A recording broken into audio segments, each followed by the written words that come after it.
രാവിലെ തന്നെ ഒരു ഗ്ലാസ് ചായ കുടിച്ചില്ലെങ്കിൽ അന്നത്തെ ദിവസത്തെ ഭയങ്കര ബുദ്ധിമുട്ടായിരിക്കും ജോലി ചെയ്യാനുമൊക്കെ. അങ്ങനെ രാവിലെ എണീറ്റ് ഒരു ഗ്ലാസ് ചായ കുടിച്ചു. അതിൻ്റെ കൂട്ടത്തിൽ ഏതാണ്ട് എൻ്റെ മോൻ ഇന്ന് പതിവില്ലാതെ 5 മണിയായപ്പോൾ എണീറ്റു. ഒരുപാട് എഴുതാനുണ്ട് ഉമ്മച്ചി എന്നും പറഞ്ഞു. അങ്ങനെ അവൻ അവിടെ ഇരുന്ന് എഴുതുന്നു. ഞാൻ ആ സമയം കൊണ്ട് അപ്പുവിന് വെള്ളം കൊടുക്കാൻ ഇറങ്ങി. ഞങ്ങളുടെ അപ്പുവിന് മൂക്ക് കുത്തി ഗൈസ്. അന്നേരം അവന് വെള്ളം കുടിക്കാനൊക്കെ ഇച്ചിരി ബുദ്ധിമുട്ടാണ്. ഇപ്പോഴാണ് ഞങ്ങളുടെ അപ്പുവിനെ കാണാൻ ഒരു ഗാംഭീര്യം. അങ്ങനെ മുത്തിങ്ങനെ വെളിയിലിറങ്ങി നടക്കുകയാണ്. എന്തിര കിട്ടും എന്ന് തേടി. ഞങ്ങളുടെ എഴുത്തിലൊക്കെ കാലിയായി ഗൈസ്. ആടിനെയൊക്കെ ഞങ്ങളുടെ കുടുംബ വീട്ടിലോട്ട് കൊടുത്തു. അങ്ങനെ ഏതാണ്ടേ മോൻ പോകുന്ന സമയത്ത് ചോറൊന്നും ആവത്തില്ല. അന്നേരം മോടെ കയ്യിലാണ് കൊടുത്തുവിടുന്നത്. ചില ദിവസങ്ങളിൽ ചോറാകും, ചില ദിവസങ്ങളിൽ ആവത്തില്ല. അങ്ങനെ ഇന്നിപ്പം മോടെ കയ്യെ കൊടുത്തു വിടാമെന്ന് വിചാരിച്ചു. മോൻ്റെ ലഞ്ച് ബോക്സാണിത്.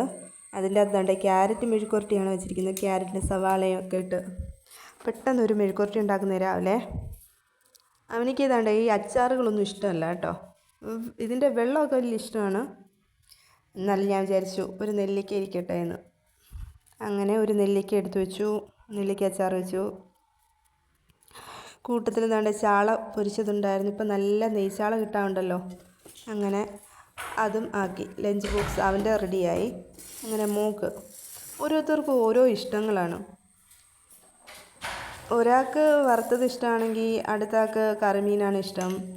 എന്തുവാ മുട്ട ചിക്കിത്തൂത്തുന്നതാണ് ഒരാൾക്ക് ഇഷ്ടം, ഒരാൾക്ക് പൊരിക്കുന്നതാണ് ഇഷ്ടം. എൻ്റെ മോക്കും ഞാൻ താണ്ട നെല്ലിക്ക വയ്ക്കുന്നുണ്ട്. അവൾക്ക് വേറെ പാത്രത്തിൽ വെച്ച് കൊടുക്കുന്നതാണ് ഇഷ്ടം. ഇന്നിപ്പം ഞാൻ വിചാരിച്ചു ലഞ്ച് ബോക്സിൽ തന്നെ ആവട്ടെ എന്ന്. അല്ലാണ്ട് ക്യാരറ്റ് മെഴുക്കുവരട്ടിയും അങ്ങനെ പാത്രത്തിൻ്റെ മണ്ടയിൽ വയ്ക്കുന്നൊരു തട്ടിൽ അവൾക്ക് ഇതിൻ്റെ മണ്ടയിൽ തന്നെ വയ്ക്കുന്നതാണ് ഏറ്റവും കൂടുതൽ ഇഷ്ടം. ഞാൻ എന്താണ്ട് അതിൻ്റെ അകത്ത് താണ്ട് ചാളയല്ല അയിലമീൻ പൊരിച്ചതും പരിഞ്ഞലും വെച്ചിട്ടുണ്ട് കേട്ടോ. അങ്ങനെ അവൾക്കുള്ള ലഞ്ച് ബോക്സും അവിടെ റെഡിയായി. അവൾക്ക് സ്നാക്സ് റെഡിയാക്കി. അങ്ങനെ ഏതാണ്ട് അവൾ ഒരുങ്ങുന്ന സ്റ്റൈലാണ്. കുറേ പൗഡറൊക്കെ എടുത്ത് തട്ടിയിട്ട് ടീഷർട്ടിലൊക്കെ ആയി.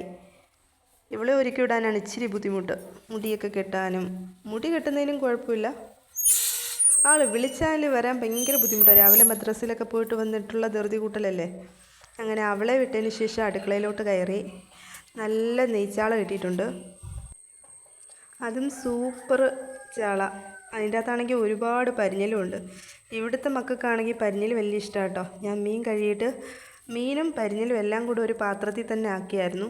അത് ഞാൻ പരിഞ്ഞലിൻ്റെ അകത്തെ കറുപ്പൊക്കെ എടുത്ത് കളഞ്ഞിട്ട് പരിഞ്ഞൽ മാത്രം എടുത്ത് വേറൊരു പാത്രത്തിലോട്ടാക്കുകയാണേ. ഇവിടെ പരിഞ്ഞലൊക്കെ വലിയ ഇഷ്ടമാണ്. മീൻ മുട്ടയൊക്കെ മക്കൾക്ക് വലിയ ഇഷ്ടമാണ്. അങ്ങനെ ഞാൻ അതൊക്കെ എടുത്ത് മാറ്റി.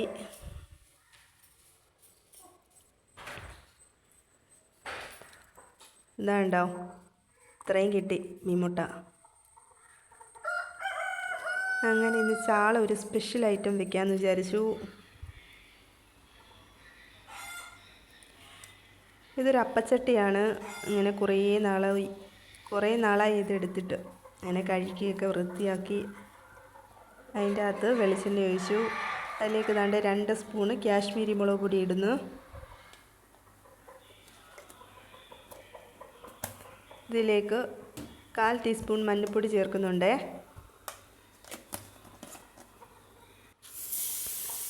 ഇഞ്ചിയും വെളുത്തുള്ളിയും കൊച്ചുള്ളിയും കൂടെ ചതച്ചതാണ് അത് ചേർത്ത് കൊടുക്കുന്നു. ഒന്ന് ചെറുതായിട്ടൊന്ന് മൂപ്പിച്ചെടുക്കാം. ഇതിലേക്ക് പിഴുപുളിയുടെ വെള്ളം ചേർത്ത് കൊടുക്കുകയാണ് കേട്ടോ. കണ്ടോ ഗ്യാസൊക്കെ പെട്ടെന്ന് വെള്ളമൊക്കെ ഒഴിക്കുമ്പോഴത്തേക്കും തീ കയറി പിടിക്കാൻ വന്നു. അങ്ങനെ ഗ്യാസിൻ്റെ തീ അങ്ങ് കുറച്ച് വെച്ചു. അങ്ങനെ അതൊന്ന് ചെറുതായിട്ടൊന്ന് തിളച്ച് വരുമ്പോഴത്തേക്ക് അതിലേക്ക് സ്വല്പം ഉപ്പും കൂടി ചേർത്തിട്ട്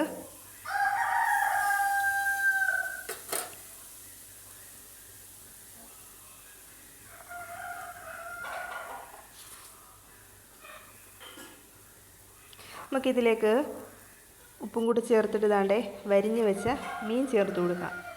നല്ല ചാള ഉണ്ടോ. നല്ല ഫ്രഷ് ചാള.